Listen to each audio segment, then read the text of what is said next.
자, 그러면 저희 리사이클이라는 거를 지금까지 이렇게 보게 되었습니다. 네. 업사이클 뭔지 아시겠죠? 여러분들? 예. 아까 의류가 이제 너무 과잉 생산이 돼서 85%가 쓰레기가 된다는 얘기예요. 자, 업사이클 작품을 제가 한번 소개해 보고 싶어요. 정문경 작가의 의류 업사이클 작품. 주는 메시지가 있겠죠. 뭐 우리들이 사용한 옷이나 이런 걸 통해서 주는 메시지가 있을 겁니다. 예. 업사이클 작품은 리사이클하고는 조금 달라요. 제가 아까 위에서 이거 어디냐? 요 물음표에 해당하는 거. 네. 리사이클에서 넘어가는 분야가 아까 다시 업사이클 돼서 옷을 만들기도 하지만 작품이나 어떤 다른 어떤 좀 환경을 좀 덜 해치면서 뭔가 좀 귀한 어떤 제품화되거나 작품화되거나 뭔가 이렇게 한 단계를 뛰어넘는 어떤 그런 것들을 이제 업사이클이라고 얘기를 합니다. 그래서 저는 그 업사이클 아트를 한다고 얘기를 하고 싶어요. 예. 그냥 뭔가 쓰레기로 뭐 어떤 재활용 작품으로 이렇게 막 쌓아서 만든 게 아니라 어떤 메시지를 전달하고자 그런 업사이클 아트를 한다고 얘기를 하고 있습니다.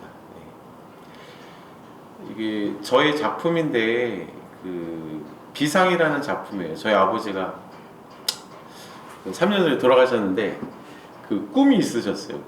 발명하고 뭐 이랬던 꿈인데 그걸 이루지 못해서 이게 어떤 아버지의 희망하는 어떤 무언가의 어떤 발명품이고 요게 하늘로 날아 올라가는 어떤 기계장치, 저희 아버지의 어떤 모습이라고 제가 이렇게 생각해 봤어요. 여기 있는 제품들의 한 50% 정도는 업사이클 된 겁니다.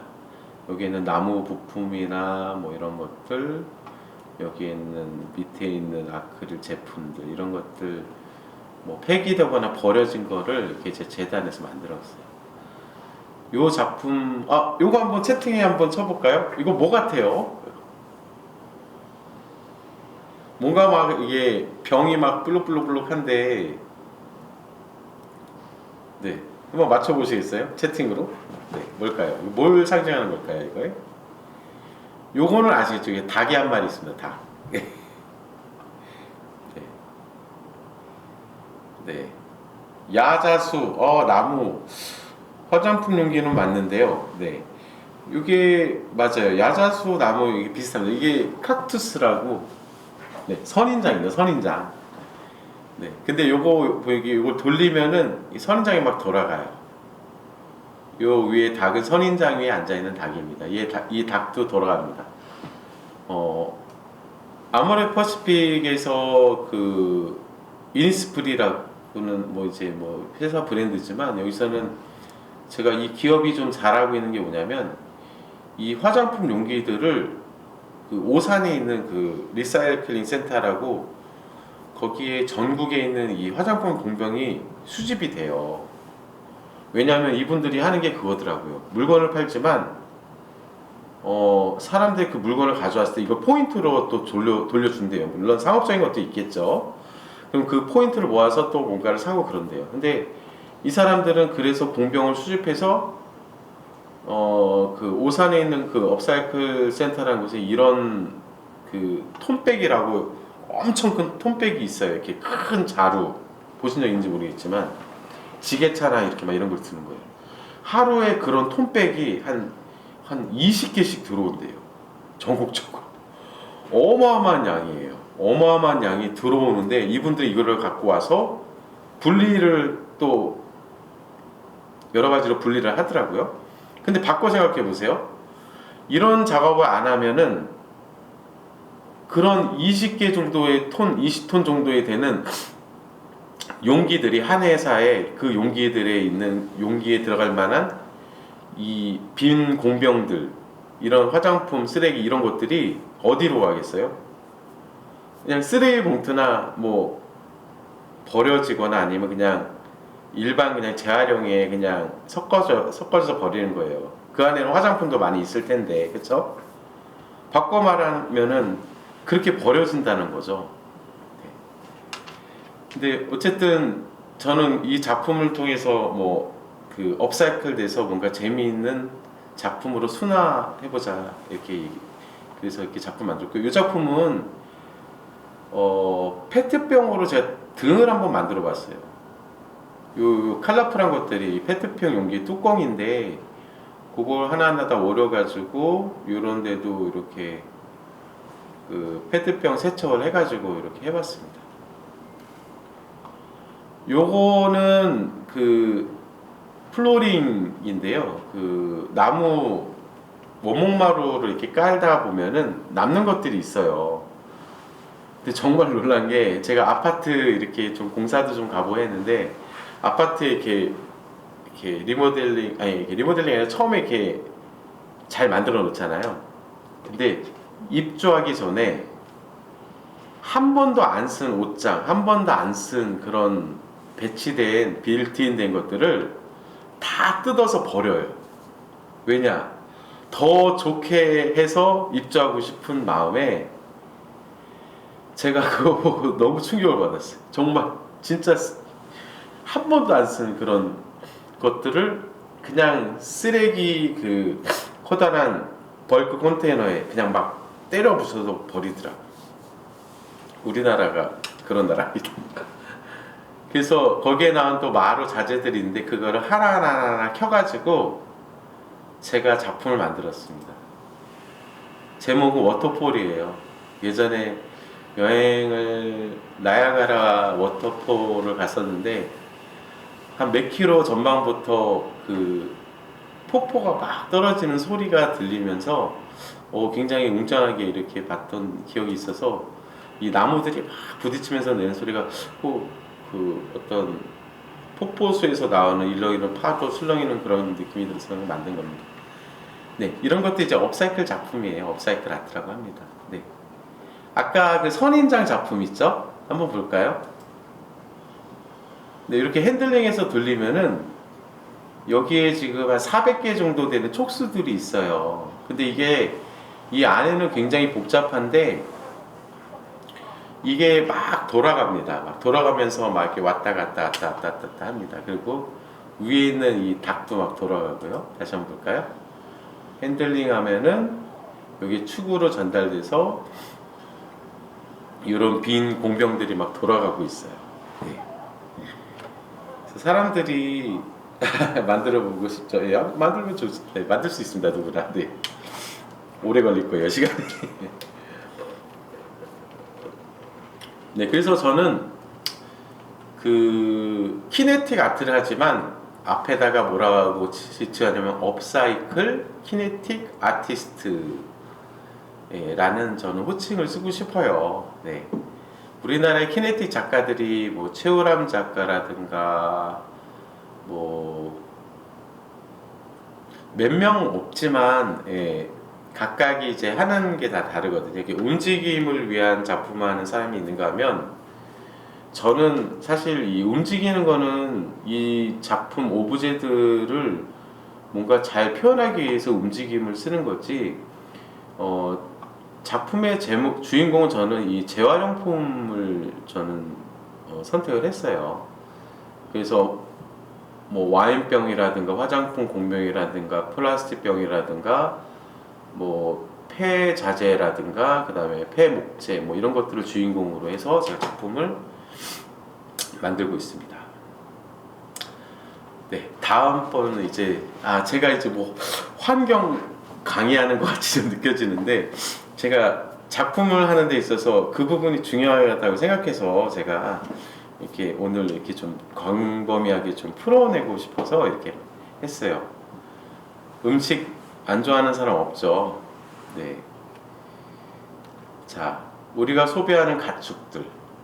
아까 그 나왔던 장면인데, 사실 가축은 뭐 곡물을 먹어야 되는데 참 이런 것도 먹고 있습니다. 참 너무 귀엽죠?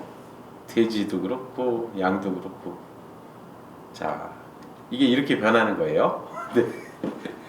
저도 육식을 되게 좋아하는데 지구상에 존재하는 척추 동물 있잖아요. 우리도 척추 동물이죠. 인간의 비율은 몇 프로일까요? 네. 혹시 한번 써보시겠어요? 몇 프로가 그 척추 동물 중에 인간이 차지하는 비율이 몇 프로일 것 같아요? 한번 맞춰보세요. 뭐 100%는 아니겠죠? 5%, 아, 네. 10%. 조금만 더 올려볼까요? 15, 아, 네. 조금만 더 올려볼게요. 맞습니다. 30%. 30%라고 합니다. 네, 30%. 그러니까 옛날에는 인간이 더 적었겠죠. 지금 뭐 계속 인구가 뭐 60억, 70억 이렇게 되는데 뭐 2000년 전만 해도 지금의 10분의 1도 안 됐다고 그래요. 네. 자, 그러면 지구상에 존재하는 척추 동물 중에서 자연 생태계에 존재하는 척추 동물은 몇 프로일까요? 그러니까 우리가 키우는 소, 돼지 뭐 이런 거 말고 그냥 뭐 밀림에 살거나 뭐 어디 뭐 그런 척추동물은 몇 프로일까요? 한번 맞춰볼까요? 이거 맞추시는 분 있을까요? 아무도 없을 것 같아요. 저는 뭐 코끼리, 사자 뭐 기타 등등 10%. 네. 아이고 조금만 더 낮춰야 될 것 같아요. 네. 네. 나왔어요. 3%입니다. 3%. 네. 되게 적죠. 저도 엄청 놀랐습니다. 그러면 나머지가 67%인데, 그쵸? 예상하셨듯이 나머지 67%는 우리가 잡아먹고 있는 동물들이래요. 엄청 많죠. 그러니까 우리가 먹고 있는, 우리는 뭐 70년, 80년 살지만 70년, 80년 사는 동안 얼마나 많은 동물을 먹겠어요? 그쵸? 자, 이렇게 소들이 열심히 사료를 먹고 아주 예쁘게 크고 있습니다. 돼지들도 아주 그냥 잘 뛰어놀고 있고요. 결론은 이렇게 저희가 먹는 것이죠. 뭐 제가 뭐 육식을 반대하는 뭐 그런 주의자, 뭐 비건 뭐 이런 건 아니지만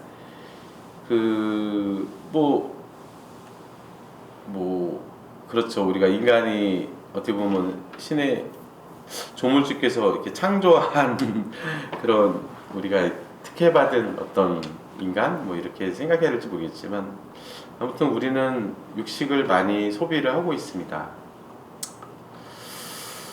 매년 이렇게 많은 동물들이 사라지고 있고요.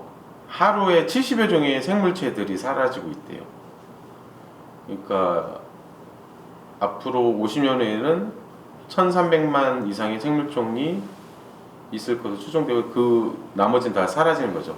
지금의 한 13%만 존재한다고 그래요. 지금도 많이 없어지고 있잖아요. 그쵸? 그래서 지금 뭐 요즘에 러시아, 우크라이나 뭐 얘기하지만 내년에 식량 기근이 많이 올 것이라고 예상이 되는데 참 많은 데에서 이렇게 곡물을 생산하고 있어요. 곡물들을 이제 가축들이 먹는 모습이고요. 그쵸? 근데 뉴스마다 좀 다르지만 그 수확된 곡물의 한 70%는 또 동물들이 먹는데요. 그러니까 동물을 키우기 위해서 70% 이상의 곡물들을 우리가 재배를 하는 거예요. 그래서 수확된 것을 동물한테 먹이고 그 동물들이 큰 거를 우리가 그 동물을 잡아먹고 어떤 그런 순환이 되는 거죠.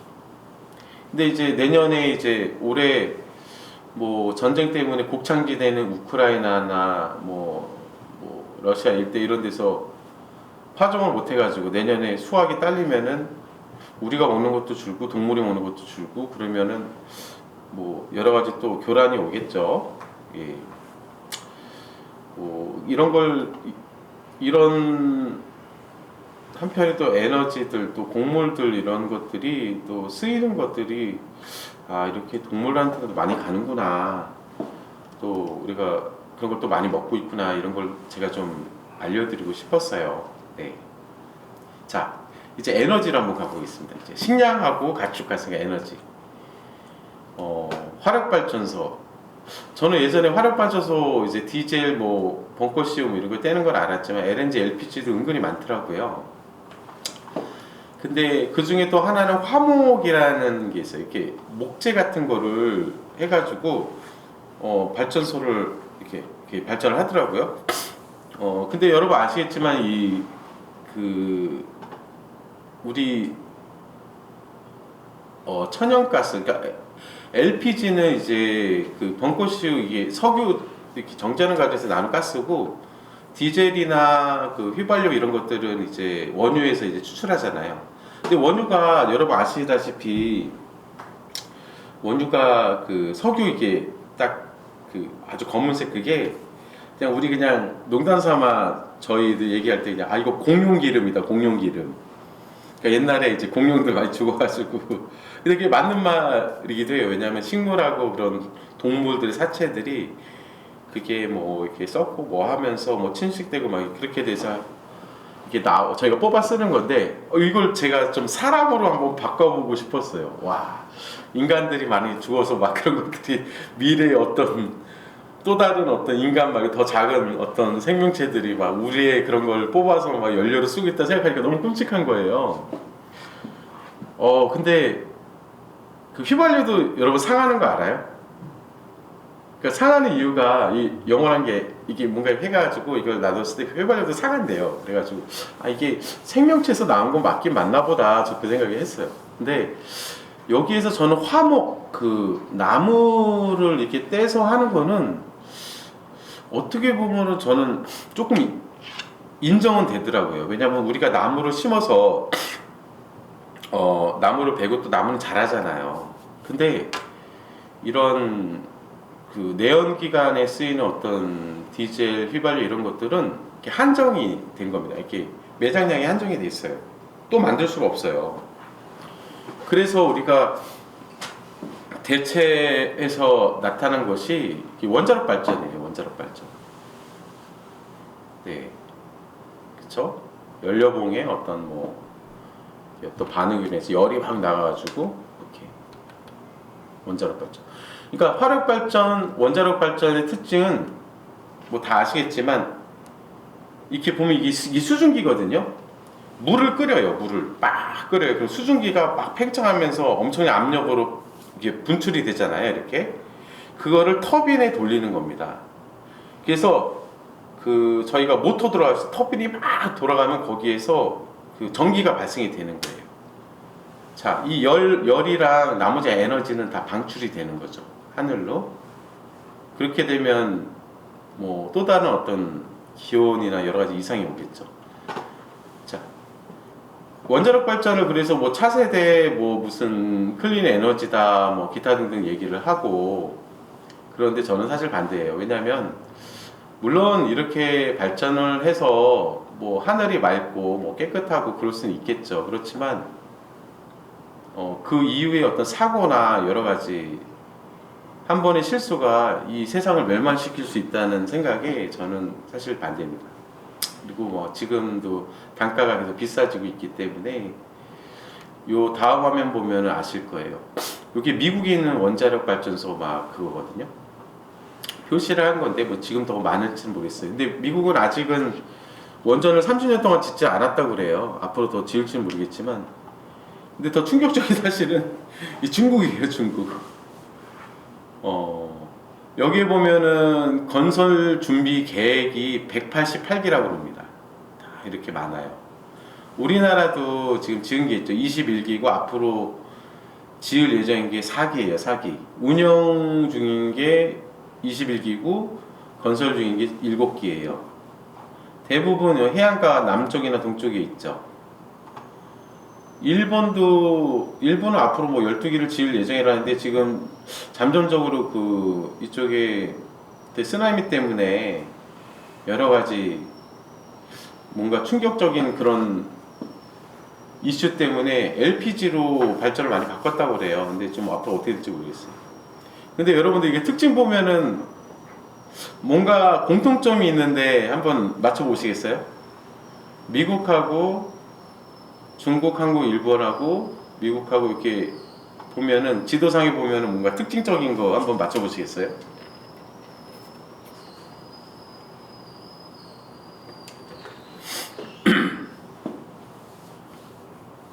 한번 써보세요. 한번 이야기하셔도 좋지만 저는 이 지도를 보고 뭐 그전에도 좀 그런 부분에 대해서 알고 있었는데 바닷가. 네, 일단 바닷가 맞습니다. 그리고 두 번째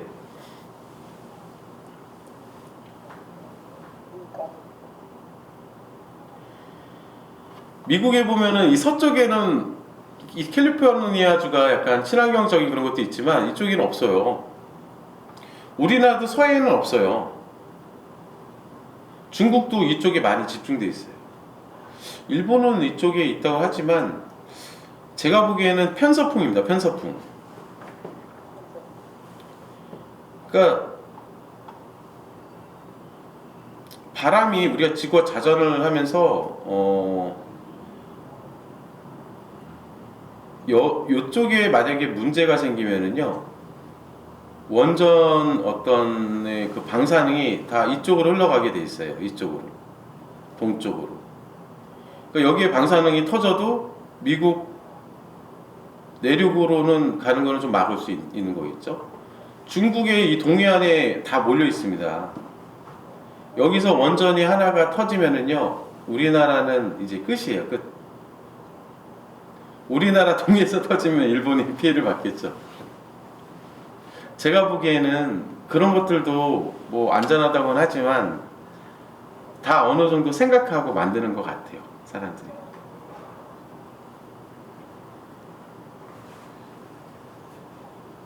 맞습니다. 중국에 문제가 생기면 저도 그게 두려워요. 네.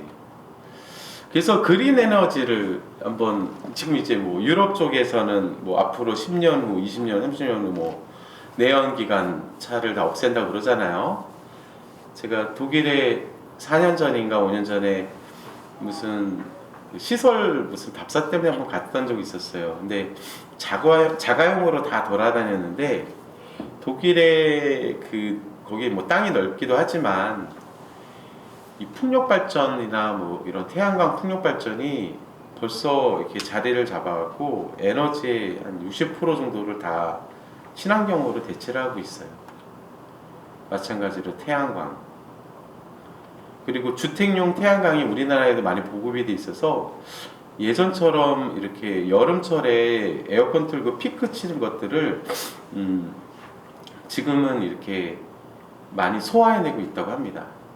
그러니까 저는 물론 에너지를 쓰는 것을 많이 줄여야 되고 옷을 뭐 자기가 좋아하는 옷을 안 입을 수는 없잖아요. 근데 그런 물품이라든가 어떤 생필품이라든가 어떤 이런 모든 것들을 좀 아껴야 되지 않을까. 뭔가 좀 그렇게 머리를 써야 되지 않을까. 그리고 조력 발전 있죠. 뭐 이런 것들도 있었어요. 저는 이게 좀 재밌는 것 같아요. 제가 예전에 다큐에서 캘리포니아의 어떤 한 가정집에서 그 아버지하고 아들이 출근하기 전에 자전거를 의무적으로 막 30분인가 타더라고요. 근데 그 두 사람이 30분을 딱 타면은 그 자전거에서 발전된 것이 이제 충전돼 가지고 그 집에서 쓸 수 있는 전기를 다 커버하고도 남는데요. 그래서 헬스장에서 이렇게 헬스막 러닝머신이나 이런데 막 이렇게 모터 달고 뭐 이렇게 뭐 하면은 그 지역의 일대 어떤 전기 공급하고 이런 거에 문제 없다 뭐 이런 기사도 봤던 것 같아요. 여러분 여기 보시면 여기 뒤에 있는 게 뭔 것 같아요? 여기 이 여자분 있죠? 여자분 여기 자전거 타는데 뒤에 이렇게 달린 거 뭘까요?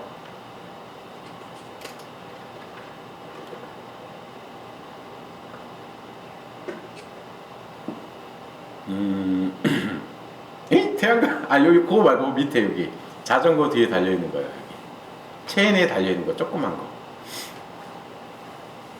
요 위에 건 태양광이 맞고요. 요 밑에 있는 건 에너지 저장기 아닙니다. 이거는 전기를 발생하는 건데 뭐 발전기라고 할 수 있겠죠. 근데 요게 그 세탁기 모터예요. 세탁기 모터. 네. 세탁기를 제가 아까 잠깐 말씀드렸는지 모르겠지만 모터를 반대로 돌리면 전기가 나와요. 전기를 넣으면 모터가 돌아가지만 그거를 반대로 하면 전기가 나오는 거예요. 그러니까 되게 간단한 원리죠. 아까 얘기했듯이 가스터빈이 돌아가면은 그 돌아가는데 축에 발전 장치가 있을 거 아니에요. 전기를 발생하는 겁니다. 그러니까 뭔가 이렇게 운동 능력을 넣어주면은요, 전기가 엄청나게 발생이 돼요. 그래서 실제로 어떤 박물관 같은 데 보면은 사람들이 막 이렇게 하면은 불이 막 환하게 켜지고 뭐 이런 것도 볼 수 있고 참 재밌어요. 근데 누가 그러더라고요. 그 친환경 이렇게 뭔가 이렇게 에너지로 이렇게 뭔가 새롭게 이렇게 업사이클링을 하고 그런 것들이 재미가 없으면 못 한다고. 그러니까 뭐든지 재밌어야 하잖아요. 그렇죠? 그러니까 이렇게 재밌게 자전거 페달을 돌리면 저희 발전소 안 지어도 되는 거예요. 어떻게 좀 과장되게 얘기할 수 있지만 저는 그렇게 생각합니다. 그러니까 뭔가 자꾸 아이디어 짜내고 자꾸 그러면은 이제 뭐 그 공해 발생하는 그런 화력 발전이나 뭐 원자력 발전이나 뭐 기타 등등 그런 것들도 이렇게 저희가 피할 수 있는 거예요. 요거는 제가 한번 만들어 봤어요. 자동차가 리터당 10km 정도 가요. 뭐 12km, 13km, 14km 가는 거 있지만 그냥 뭐 평균적으로 10km 정도 간다고 보면요. 지금 리터당 2,000원이잖아요. 그쵸? 휘발유. 2,200원 정도 되죠, 지금은. 그걸 환산해 보면요. 1km를 가기 위해서 200원이 들어요. 200원. 그러면 저희가 100km를 가면은 2만 원이 들고, 예를 들어서 부산을 왕복하면은 뭐 1000km는 안 되겠지만 얼추 20만 원이 들어요. 근데 제가 전기차가 있거든요.